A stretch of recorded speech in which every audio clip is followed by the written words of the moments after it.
জরিমানা কত দিলেন? 20,000 টাকা দিতে হবে। বলেন আমাদেরকে সতর্ক করে নামবো দোকান সতর্ক করা লাগবে না আপনার। এই উনার হাতটা খুলে দেন, এদিকে দেখেন একটু। উনার হ্যান্ডকাপটা খুলেন, ওটা রাখবেন, ধরেন আপনার স্লিপ।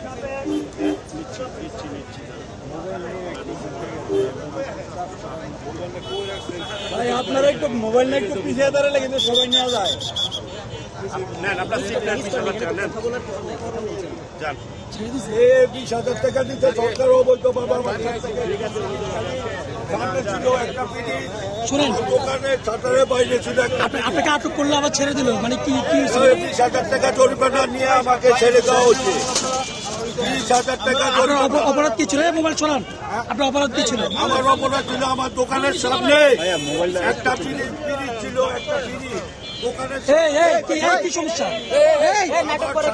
বাইরে একটা পিড়ি ছিল, এটার জন্য আমি 20,000 টাকা জরিমানা দিচ্ছি।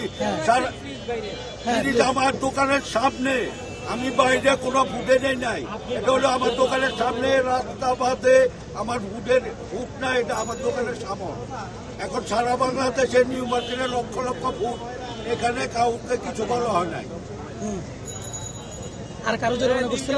শুধু আপনার করছে? আর করে না, একজনের করছে 10,000 টাকা। বিষয়টাকে আপনি কিভাবে দেখছেন আপনার জায়গা থেকে? আপনার জায়গা থেকে আপনি কিভাবে দেখছেন এটাকে? আমি অনেক কষ্ট হয়েছে, 20,000 টাকা আমি লাভের উপরে অনেক লোক ধরিয়া লাভের উপরে আমি জরিমানা দিই। কারণ আমাদের নিরুপায়, আমরা ব্যবসা বাণিজ্য করতে আমার বাচ্চাদের কিভাবে খাবো এটাই। অবৈধভাবে দোকান করছে এগুলো।